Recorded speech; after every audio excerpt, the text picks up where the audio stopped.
to wrap up this episode, we wanted to discuss in more detail about the multiverse mid-credits scene and where we go from here towards the finale.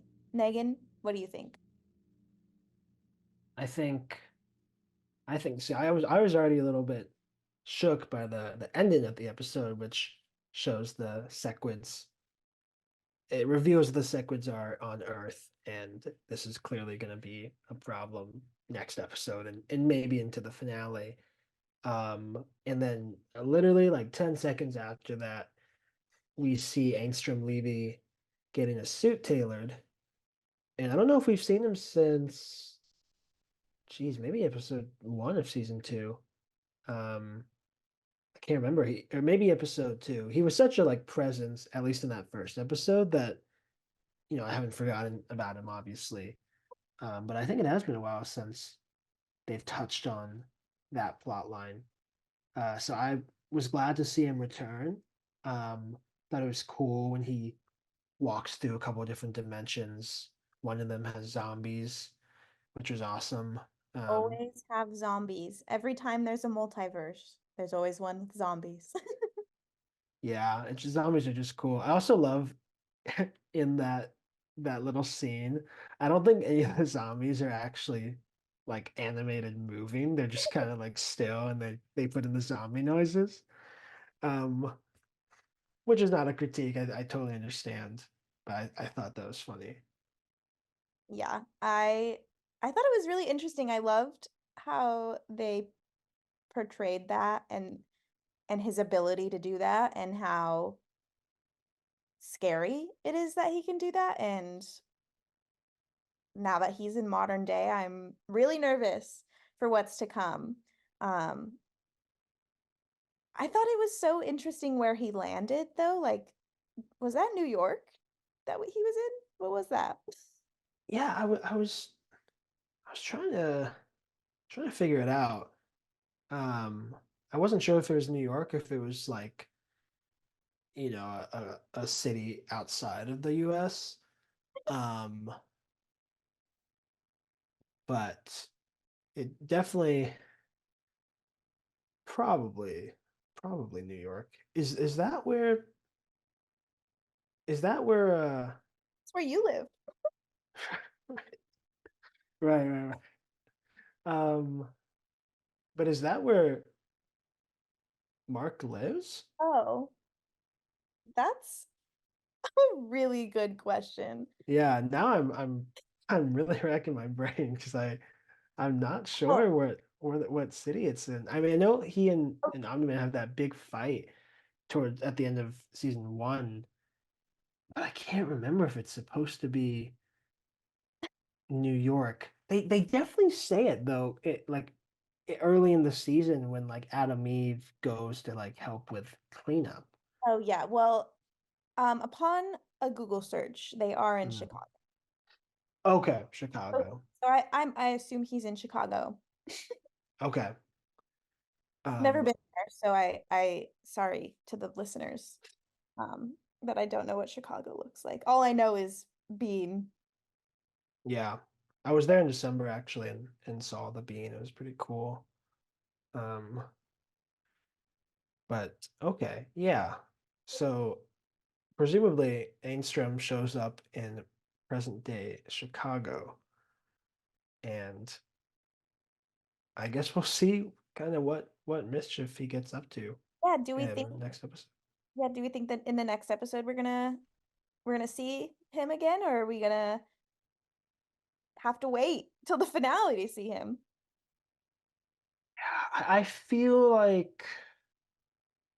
I feel like though we'll see him at least for a brief scene in the next episode. I don't know how much with the whole Sequid storyline, still going on. I don't know how much time they'll have to devote to the multiverse thing. And I also think that storyline in general is meant to play out across the show. Mhm. So maybe we won't see him till the finale, but I imagine we'll get one or two more scenes in them before the season's over, and they'll kind of set up, maybe introduce something really cool. A lot of people, I've heard some like rumors about Spider-Man showing up. I don't Oh, I don't know, like I don't know about that one. That would be that would be crazy. And really exciting. But either way, I'm just really excited to see how these final two episodes go down. I mean, every week I come back and I'm like, wow, that was a really, really great episode of television. So I can't wait for next week. Yeah, the show really energizes me, really hypes me up. And I'm gonna be sad when the season is over in 2 weeks, and then we'll kind of just be waiting until The Boys comes out in the summer, I guess. Oh yeah, yeah. Do you think you would ever read the comics? Yeah, I mean, I think I own.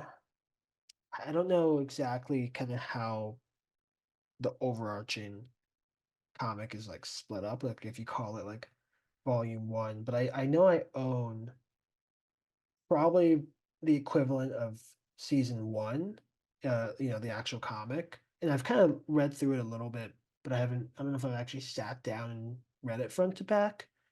Mhm. Um, but I think what I will do is maybe as each season plays out, I'll read the corresponding comics and just to kind of see, what stays the same and what they change.